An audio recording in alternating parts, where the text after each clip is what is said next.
Hi friends, എല്ലാവർക്കും നമ്മുടെ പുതിയൊരു വീഡിയോയിലേക്കെല്ലാം ഹാർദവമായ സ്വാഗതം. അപ്പോൾ ഇന്നത്തെ വീഡിയോയിൽ നമ്മൾ വളർത്തുന്ന കുറച്ച് ഗപ്പികളെ എല്ലാവർക്കും വേണ്ടി ഒന്ന് പരിചയപ്പെടുത്തി തരാം. അധികം കൂടുതലായിട്ടൊന്നുമില്ല, ആകെ 2-3 വെറൈറ്റിയാണ് നമ്മൾ ചെയ്യുന്നുള്ളൂ.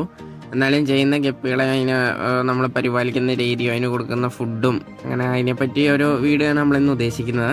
അപ്പോൾ വീഡിയോ ഇഷ്ടപ്പെട്ട എല്ലാവരും തീർച്ചയായും ലൈക്ക് ചെയ്ത് ഇങ്ങനെ സപ്പോർട്ട് അറിയിക്കുക. അതുപോലെ നമ്മുടെ ചാനൽ സബ്സ്ക്രൈബ് ചെയ്ത് ആരെങ്കിലും ഈ വീഡിയോ കാണുന്നുണ്ടെങ്കിൽ ഇപ്പോൾ തന്നെ താഴെ പോയി സബ്സ്ക്രൈബ് കൂടി ചെയ്യണം.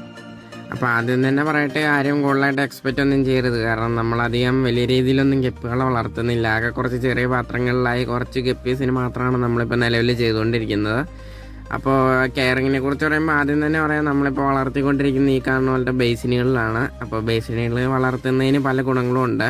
ഒന്നാമത്തെ കാര്യം എന്ന് പറഞ്ഞാൽ ബേസിനുകൾ ഭയങ്കര ചീപ്പാണ്. നമുക്ക് ഒരു 100 രൂപ ചിലവിലൊരു ബേസിൻ മേടിക്കാൻ കിട്ടും. പിന്നെ കൂടാതെ ഒരു 30 ലിറ്ററോളം വെള്ളവും നിൽക്കും. അപ്പോൾ പിന്നെ ടെമ്പറേച്ചറിനൊന്നും അധികം വേരിയേഷൻ ഈ ബേസിനുകളിൽ വരാറില്ല.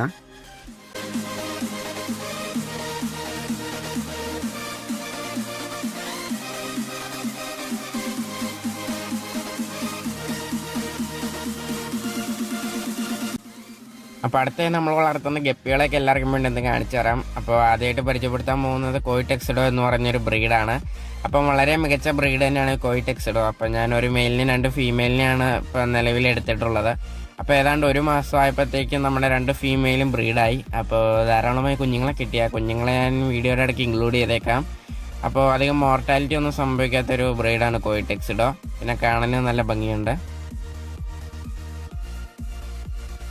പിന്നെ അടുത്ത നമ്മുടെ കയ്യിലുള്ളൊരു വെറൈറ്റി ഗപ്പികളാണ് ഈ കണ്ടുകൊണ്ടിരിക്കുന്നത്. അപ്പോൾ എനിക്കിതിൻ്റെ പേര് കറക്റ്റായിട്ട് അറിയില്ല. ഞാനൊരു അക്വേറിയം ഷോപ്പിൽ ചെന്ന് ഇതിനെ കണ്ട് ഇഷ്ടപ്പെട്ട് മേടിച്ചുകൊണ്ട് വന്നതാണ്. അപ്പോൾ വീട്ടിൽ കൊണ്ടിട്ട വഴി ഇതിന് നിറച്ച് കുഞ്ഞുങ്ങളുണ്ടായി. ആ കുഞ്ഞുങ്ങളൊക്കെ ഇപ്പം നല്ല രീതിയിൽ വലുതായിട്ടുണ്ട്. അപ്പോൾ ആ കുഞ്ഞുങ്ങളെ ഞാൻ ഇടയ്ക്ക് കാണിച്ചു തരാം.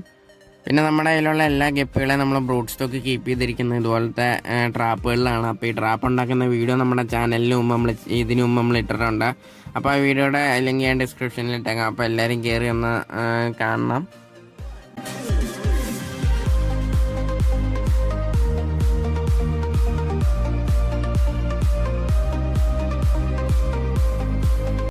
അപ്പോൾ ഇതാണ് ഞാൻ മുമ്പ് പേരറിയത്തില്ല എന്ന് പറഞ്ഞ ഗപ്പികൾക്കുണ്ടായ കുഞ്ഞുങ്ങൾ. അപ്പോൾ ഇത് അത്യാവശ്യം വിൽക്കാനുള്ള പ്രായമൊക്കെ ആയിട്ടുണ്ട്. അപ്പോൾ ഈ ഗപ്പികളുടെ പേര് ആർക്കെങ്കിലും അറിയാമെങ്കിൽ ഒന്ന് കമൻറ്റ് ചെയ്യുകയാണെങ്കിൽ വളരെ ഇത് ഉപകാരമായിരുന്നു. അപ്പോൾ ഇതിനെ നമ്മൾ കീപ്പ് ചെയ്തിരിക്കുന്ന ഫ്രിഡ്ജ് ബോക്സിലാണ്. അതുപോലെ തന്നെ നമ്മൾ മെയിലിനെ ഫീമെയിലിനെ സെപ്പറേറ്റ് ചെയ്തിട്ടാണ് വളർത്തുന്നത്. അപ്പോൾ ഈ കാണുന്നത് ഇതിൻ്റെ മെയിലാണ്. ഇനിയിപ്പോൾ നമ്മൾ ഫീമെയിൽസിനെ കാണിച്ചു തരാം. അപ്പോൾ ഇപ്പോൾ കണ്ടുകൊണ്ടിരിക്കുന്നതാണ് ഈ ഗപ്പികളുടെ ഫീമെയിൽസ്. അപ്പോൾ ഇതിനെ നമ്മൾ വേറൊരു ഫ്രിഡ്ജ് ബോക്സിലാണ് വളർത്തിക്കൊണ്ടിരിക്കുന്നത്. അപ്പോൾ ഇത് വളരെ നല്ലൊരു ബ്രീഡ് തന്നെയാണ്. കാരണം ഇതിന് കുഞ്ഞുങ്ങളുണ്ടായത് അത് ഒരേ സൈസിലെല്ലാം വലുതാവുകയും ചെയ്തു, ഒന്നും തന്നെ ചത്തുപോയിട്ടുമില്ല. അപ്പോൾ എന്നാണെങ്കിലും എനിക്ക് വളരെയധികം ഇഷ്ടപ്പെട്ടൊരു ബ്രീഡ് തന്നെയാണിത്. അപ്പോൾ അടുത്ത നമ്മൾ വളർത്തിക്കൊണ്ടിരിക്കുന്നൊരു ബ്രീഡാണ് ഹാഫ് ബ്ലാക്ക് എന്ന് പറയുന്ന ഗപ്പികൾ. അപ്പോൾ ഇത് വളരെ മികച്ച ബ്രീഡ് തന്നെയാണ്. കാരണം ഇതിനധികം റേറ്റ് ഒന്നും വരുന്നില്ല. അതുപോലെ തന്നെ നല്ല രീതിയിൽ രോഗപ്രതിരോധ ശേഷിയൊക്കെ കൂടുതലുണ്ട്. അപ്പോൾ തുടക്കക്കാർക്കൊക്കെ നല്ല രീതിയിൽ തന്നെ വളർത്തി തുടങ്ങാൻ പറ്റുന്ന ഒരു മികച്ച ഗപ്പികൾ തന്നെയാണ് ഹാഫ് ബ്ലാക്കുകൾ. കൂടാതെ ധാരാളമായി കുഞ്ഞുങ്ങളെ നമുക്ക് ഹാഫ് ബ്ലാക്കുകൾ തന്നിട്ടുണ്ട്. അപ്പോൾ ഇത്രയൊക്കെയുള്ളൂ ഹാഫ് ബ്ലാക്കുകളുടെ വിശേഷം. അപ്പോൾ നമുക്ക് തന്നെയുള്ള അടുത്ത ഗപ്പികളെ ഒന്ന് കാണാം. അപ്പോൾ അടുത്ത നമ്മുടെ കയ്യിലുള്ള ബ്രീഡാണ് ജർമ്മൻ റെഡ്. അപ്പോൾ ഇത് ഈ പറഞ്ഞ പോലെ തന്നെ തുടക്കക്കാർക്ക് വളർത്താൻ ഏറ്റവും നല്ലൊരു ബ്രീഡ് തന്നെയാണ് ജർമ്മൻ റെഡ്. അപ്പോൾ ഇത് പെട്ടെന്ന് തന്നെ പെറ്റി വരികയും നമ്മൾ ഇട്ടിരിക്കുന്ന കുളങ്ങളൊക്കെ ആണെങ്കിലും വേഗം നിറഞ്ഞു വരും. പിന്നെ പൊതുവേ ഇത് കുട്ടികളെ പിടിച്ച് കഴിക്കുന്ന സ്വഭാവം കുറവുള്ള ഗപ്പീസാണ്. പിന്നെ ഇതിന് അത്യാവശ്യം റേറ്റും കുറവുണ്ട്. അതുകൊണ്ട് തന്നെ ഏതൊരാൾക്കും വളരെയധികം മികച്ച രീതിയിൽ ഗപ്പികളെ മേടിച്ച് വളർത്താൻ സാധിക്കും. ഇത് ആൽബിനോ ഫുൾ റെഡ് ആണ്. അപ്പോൾ അധികം പീസൊന്നും ഇല്ല. അപ്പോൾ നമ്മുടെ കയ്യിൽ അവശേഷിച്ച കുറച്ച് കുഞ്ഞുങ്ങളാണ്. അപ്പോൾ നമ്മുടെ കയ്യിലുള്ള ബ്രൂഡ് സ്റ്റോക്ക് ഒരു ദിവസം വേഗം ചത്തുപോയി. അപ്പോൾ അതെന്തുകൊണ്ടാണെന്ന് അറിയില്ല, എന്തോ ടെമ്പറേച്ചറിൻ്റെ ഇഷ്യൂ കാരണമാണെന്ന് തോന്നുന്നു ചത്തുപോയത്. അപ്പോൾ അങ്ങനെ അവശേഷിച്ച കുഞ്ഞുങ്ങളെ നമ്മൾ മാറ്റി ഒരു അക്വേറിയത്തിലേക്ക് ഇട്ടിട്ടുള്ളതാണ് ഈ കണ്ടുകൊണ്ടിരിക്കുന്നത്. അപ്പോൾ ആൽബിനോസിനെ വളർത്താൻ അത്യാവശ്യം നല്ല പാടുണ്ട്. കാരണം അത് വേഗം തന്നെ ഭയങ്കര സെൻസിറ്റീവായതുകൊണ്ട് വേഗം തന്നെ ചത്തുപോകുന്നു. അപ്പോൾ തുടക്കക്കാരൊക്കെ ആൽബിനോസിനെ ഒഴിവാക്കിയിട്ട് നോർമൽ വളർത്തി തുടങ്ങുന്നതാണ് നല്ലത്. അപ്പോൾ നമ്മൾ കുറച്ച് പ്ലാന്റ്സൊക്കെ നട്ട് വളർത്തുന്നുണ്ട് ഗപ്പി ടാങ്കിലൊക്കെ. അപ്പോൾ ഈ പ്ലാന്റ്സിൻ്റെ ഇടയ്ക്കൊക്കെ കുഞ്ഞുങ്ങൾ കയറി ഒരു പരിധി വരെ നമുക്ക് കുഞ്ഞുങ്ങളെ രക്ഷിച്ചെടുക്കാൻ സാധിക്കും.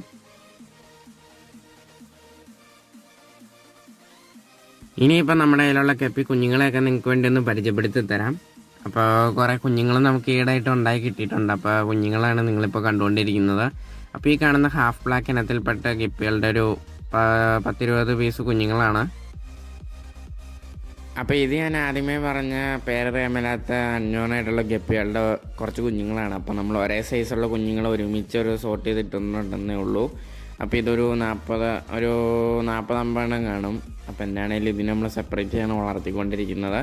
അപ്പോൾ ഈ ഗപ്പികൾക്ക് ബാക്കിയുള്ള ഗപ്പികളെക്കാളെല്ലാം വളർച്ചാ നിരക്ക് വളരെയധികം കൂടുതലാണ്. ആർട്ടിമിയ ഫ്ലേക്സ് ഒക്കെ കൊടുത്താൽ നല്ല രീതിയിൽ പെട്ടെന്ന് തന്നെ അത് വാലിനൊക്കെ കളർ കയറി ആ ഗപ്പികൾ പെട്ടെന്ന് തന്നെ വലുതാവുന്നുണ്ട്. അതുപോലെ തന്നെ ഇത് ടെക്സിഡോ കോയി എന്ന് പറയുന്ന നമ്മൾ ഫസ്റ്റ് കാണിച്ച ഗപ്പികളുടെ കുഞ്ഞുങ്ങളാണ്. ഇതൊരു 30 പീസോളം ഉണ്ട്. അപ്പോൾ ഇതാ ഗപ്പി രണ്ടാമതായിട്ട് ബ്രീഡായിട്ടുള്ള കുഞ്ഞുങ്ങളാണ്. അപ്പോൾ ഇതിൻ്റെ ഫസ്റ്റ് ബ്രീഡിങ്ങിലുള്ള കുഞ്ഞുങ്ങൾ നമ്മൾ വേറെ മാറ്റിയിട്ടിട്ടുണ്ട്. അപ്പോൾ ഇത് സെക്കൻഡ് ബ്രീഡിങ്ങിൽ നമുക്ക് ലഭിച്ചിട്ടുള്ള കുട്ടികളാണ്. അതുപോലെ തന്നെ ഇതും ടെക്സിഡോ കോയി എന്ന് പറയുന്ന ബ്രീഡ് തന്നെയാണ്. നമ്മുടെ 2 ഫീമെയിലും ബ്രീഡ് ആയത് 2 ദിവസമാണ്. അതുകൊണ്ട് നമ്മൾ സെപ്പറേറ്റ് ചെയ്താണ് ഇപ്പം ബാച്ച് സെപ്പറേറ്റ് ചെയ്താണ് വളർത്തിക്കൊണ്ടിരിക്കുന്നത്. അപ്പോൾ ഇതും ഏതാണ്ട് ഒരു 30 പീസോളം കുഞ്ഞുങ്ങൾ നമുക്ക് ലഭിച്ചിട്ടുണ്ട്. ഇത് നമ്മുടെ ഹാഫ് ബ്ലാക്കിന് തന്നെ കുറച്ചുകൂടി വലിപ്പമായിട്ടുള്ള കുഞ്ഞുങ്ങളാണ്. അപ്പോൾ നമ്മൾ കുഞ്ഞുങ്ങളൊക്കെ വലിപ്പം അനുസരിച്ചാണ് വളർത്തുന്നത്. അപ്പോൾ തീരെ ചെറുതായിരിക്കുമ്പോൾ ചെറിയ ബേസിനുകളിലിട്ടാണ് വളർത്തുന്നത്. അപ്പോൾ അത് കുറച്ചുകൂടി വലുതാകുമ്പം കുറച്ചുകൂടി വലിയ ബേസിനിലോട്ട് മാറ്റും, പിന്നെ അതിനെ ഫ്രിഡ്ജ് ബോക്സിലോട്ട് മാറ്റും. ആ ഒരു രീതിയിലാണ് ഇപ്പോൾ നിലവിൽ ചെയ്തുകൊണ്ടിരിക്കുന്നത്. അതുപോലെ തന്നെ ഇത് ടെക്സിഡോ കോയി എന്ന് പറഞ്ഞ ബ്രീഡിൻ്റെ 1 മാസം പ്രായമായിട്ടുള്ള കുഞ്ഞുങ്ങളാണ്. അപ്പോൾ ഇത് അത്യാവശ്യം സൈസ് ആയിട്ടുണ്ട്. അപ്പോൾ നമ്മൾ ചെറിയ ബേസിനിൽ നിന്ന് മാറ്റി ഇത്തിരി വലിയ ബേസിനിലോട്ട് ഇട്ടിട്ടുണ്ട് ഇപ്പം നിലവിൽ. അപ്പോൾ അടുത്ത നമ്മൾ ഗപ്പീസിന് കൊടുത്തുകൊണ്ടിരിക്കുന്ന ഫുഡിൻ്റെ കാര്യങ്ങളിലോട്ടൊക്കെ വരാം. അപ്പോൾ നമ്മൾ ഈ 4 ടൈപ്പ് ഫുഡാണ് ഇപ്പം നിലവിൽ കൊടുത്തുകൊണ്ടിരിക്കുന്നത്. അപ്പോൾ നമ്മൾ ആദ്യമായിട്ട് പരിചയപ്പെടുത്താൻ പോകുന്ന ആർട്ടിമിയ ഫ്ലേക്സ് ആണ്. അപ്പോൾ ഈ കാണുന്നതാണ് ആർട്ടിമിയ ഫ്ലേക്സ്. അപ്പോൾ നമ്മൾ കുഞ്ഞുങ്ങൾക്കൊക്കെ ആർട്ടിമിയ ഫ്ലേക്സ് പൊടിച്ചിട്ടാണ് കൊടുക്കുന്നത്. അപ്പോൾ വളരെ മികച്ച തീറ്റ തന്നെയാണ് ആർട്ടിമിയ ഫ്ലേക്സ്. അതുപോലെ നമ്മൾ രണ്ടാമതായിട്ട് കൊടുത്തുകൊണ്ടിരിക്കുന്ന തീറ്റയാണ് ആർട്ടിമിയ സിസ്റ്റ്. അതായത് ആർട്ടിമിയ സിസ്റ്റ് വിരിയിച്ചാണ് നമ്മളിപ്പോൾ നിലവിൽ കൊടുത്തുകൊണ്ടിരിക്കുന്നത്. അപ്പോൾ ഇതും കുഞ്ഞുങ്ങളൊക്കെ നല്ല രീതിയിൽ കഴിക്കുന്നുണ്ട്. അതുപോലെ തന്നെ ഇത് ബുഷ് എന്ന് പറഞ്ഞൊരു കമ്പനിയുടെ ഫുഡാണ്. അപ്പോൾ നമ്മൾ വലിപ്പമുള്ള ഗപ്പികൾക്കൊക്കെ ഈ ഫുഡാണ് ഇപ്പം നിലവിൽ കൊടുത്തുകൊണ്ടിരിക്കുന്നത്.